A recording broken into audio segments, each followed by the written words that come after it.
Penyanyi Ryan Pono turut buka suara terkait gugatan musisi senior Kinan Nasution kepada Vidi Aldiano. Persoalan ini bermula dari keresahan Kinan karena pihak Vidi disebutnya menyanyikan lagu Nuansa Bening dalam konser sejak tahun 2008, tanpa izin penciptanya. Dari sudut pandangnya, Ryan menilai bahwa polemik tersebut bukan semata persoalan antara penyanyi dan pencipta lagu. Justru, ia menyebut jika baik Vidi Aldiano dan Kinan Nasution adalah korban. Jadi gini, kalau kasus Vidi ini, saya juga sudah sempat bertemu dengan ayahnya Vidi ya, Mas Hari ya, Harikis ya. Sudah menceritakan banyak hal. Tapi dari awal sebelum pun saya mendapatkan informasi yang banyak, saya sudah melihat ada sesuatu yang janggal gitu. Jadi dari narasi yang dibangun, kemudian bukti-bukti yang di-reveal, ini sebenarnya lebih relevan kalau yang digugat itu sebenarnya mechanical rights. Gitu, bukan performing rights. Dan yang bikin saya semakin ragu,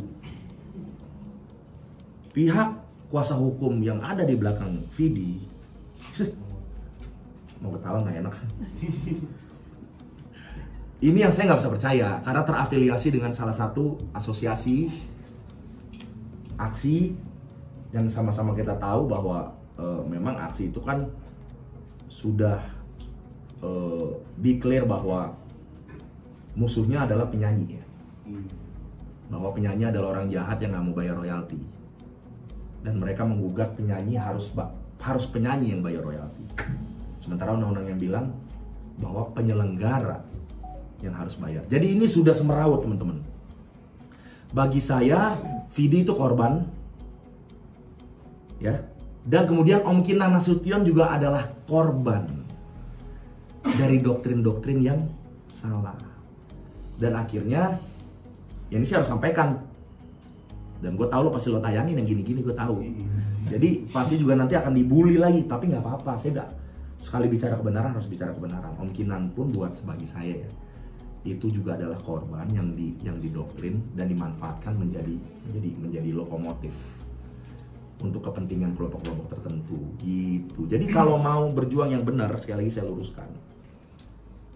Teman saya juga Charlie kan bilang kan, bebas, gratiskan. Sebenarnya kan itu kan tidak titik dong, itu koma. Dia ngomong begitu karena ini kekisruhan terjadi antara pencipta lagu dengan penyanyi, kan gitu kan. Makanya dia bilang, gue sebagai pencipta lagu, gue menggratiskan penyanyi siapapun untuk membawakan. Dengan catatan, LMK yang harus menagih royalti, penyelenggara yang harus bayar royalti terhadap LMK. Jadi gratisnya bukan jangan ditelan gratis-gratis, ditelan mentah-mentah, enggak dong, enggak. Artinya penyanyi yang tidak punya kewajiban untuk membayar terhadap pencipta gitu. Gitu. Jadi lagi-lagi pelurusan supaya semua ini back on track. Yang kita gedor itu LMK-nya.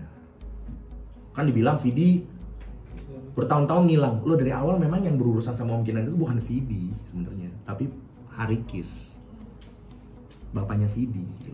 Dan ini semua based on persahabatan yang sudah, kalau mau dibilang salah dari awal, ya mungkin salah dari awal. Jadi teman-teman bisa kejar juga Mas Harikis untuk tanya sebenarnya duduk perkaranya dari POV-nya mereka itu seperti apa gitu. Kalau ada kesalahan dari VA Records, itu harus digugatnya mechanical, bukan performing gitu loh. Jadi nggak nyambung. Jadi sepertinya yang tadinya isu mechanical, tapi karena ada doktrin dari figur-figur laler-laler ini, gitu loh, yang mendoktrin akhirnya, yaudah masuk dari performing aja, mumpung performing rights ini lagi rame isunya kan gitu kan. Gitu, akhirnya jadi lokomotif lagi. Om Kinan sama Mas Hari itu bersahabat kental. Ini dari info yang saya yang saya dapat ya, saya sampaikan aja. Saling support satu sama lain untuk jangka waktu yang cukup lama di masa lalu gitu. Dan sampai terakhir Vidi menikah juga Om Kinan masih diundang informasinya. Semua foto-foto dikirimkan ke saya, tapi kan saya nggak mau bicara karena teman-teman tanya. Sekalian saya buka nih, gitu biar ini bergulir informasi yang baru. Gitu jadi nggak mungkin lah kalau nggak masuk angin Om Kinan melakukan ini tuh nggak mungkin. Gitu teman-teman. Ya, jadi Om Kinan, Vidi semuanya itu adalah korban bagi saya.